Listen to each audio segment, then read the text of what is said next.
Nos Estados Unidos, um jogador de beisebol se recusou a se ajoelhar para o grupo Black Lives Matter, aquele grupo que diz defender os negros, mas que na realidade defende a esquerda.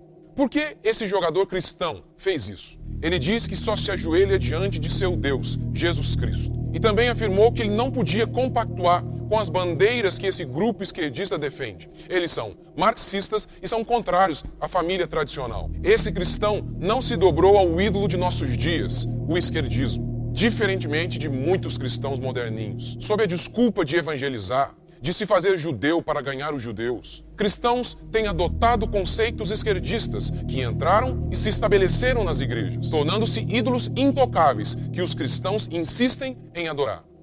Abraçando o discurso feminista, mulheres cristãs têm adotado posturas totalmente contrárias à Bíblia, que elas prometem honrar. Muitas mulheres cristãs não têm tido filhos, e as que têm poucos filhos, seguindo esses globalistas esquerdistas fanáticos por controlar as nossas vidas. Essas mulheres têm escutado durante décadas essas feministas que odeiam crianças, e assim estão deixando de lado o mandamento de nosso Criador: ide e enchei a terra, e se esquecendo do Salmo 127, que declara que os filhos são bênção. Os filhos são como flecha, e bem-aventurado aquele que enche a sua aljava com muitas crianças, porque filhos são força. Ao invés de ouvir Paulo, que declara que a mulher será conservada na missão de mãe, muitas mulheres cristãs têm escutado Beth Friedan, aquela feminista que disse que todos os problemas femininos se resolveriam no instante em que as mulheres deixassem suas casas e fossem para o mercado de trabalho, e assim negligenciassem o cuidado do lar e de seus filhos. Mulheres com filhos pequenos têm saído às 6 da manhã e voltado às 18 horas. Mulheres com filhos pequenos têm saído às 6 da manhã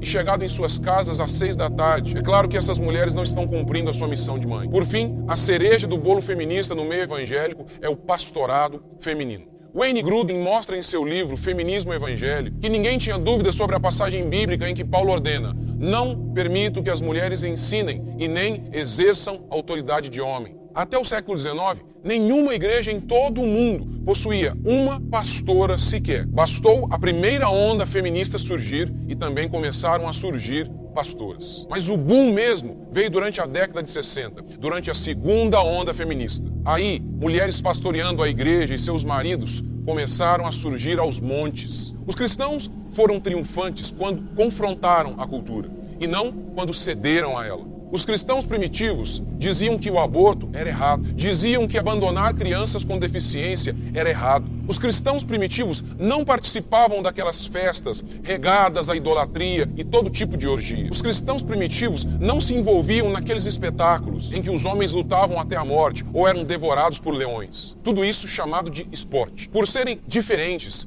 únicos, os cristãos foram odiados e perseguidos. Mas, mesmo sendo uma voz solitária no deserto, aqueles cristãos triunfaram. O Império Romano ruiu e a igreja cristã permaneceu. Mas hoje, a igreja tem se ajoelhado diante da cultura, incorporando-a à sua fé e fazendo a nossa essência cristã desaparecer. O esquerdismo, como um parasita, entrou na igreja e a controlou. De maneira que, em muitas igrejas, a aparência é cristã, mas a mente a controlar esse hospedeiro é o esquerdismo. Se os cristãos antigos não participavam daquelas festas pagãs, os cristãos moderninhos pulam carnaval e muitas igrejas até possuem escola de samba. Para muitos cristãos, basta colocar a palavra gospel na frente e toda coisa profana se converte em algo sagrado. E aí você tem balada gospel, funk gospel, e todas essas pessoas acabarão indo para o inferno gospel. Ao invés de confrontar a sensualidade de nossos dias, muitos pregadores moderninhos usam roupas extremamente sensuais. Ao invés de expor o pecado das pessoas, dando-lhes assim chance de arrependimento e de salvação, pregadores moderninhos adotaram uma mensagem que massageia o ego das pessoas, que ouvem essa mensagem e se sentem muito bem, contudo, jamais se arrependem de seus pecados. Por isso, já é muito normal ver um artista que num dia diz ter tido uma experiência com Jesus nessas igrejas moderninhas, para no dia seguinte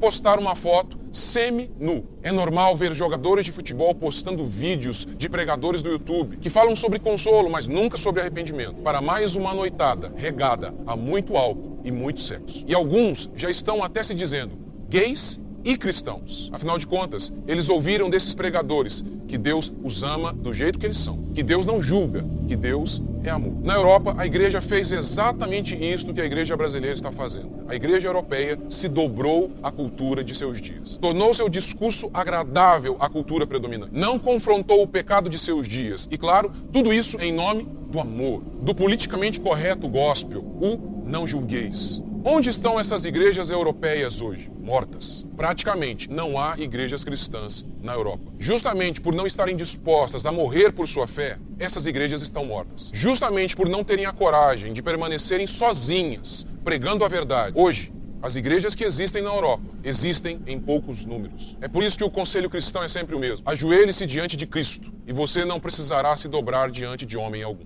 Do contrário, estaremos vencidos por esta cultura que há de nos engolir.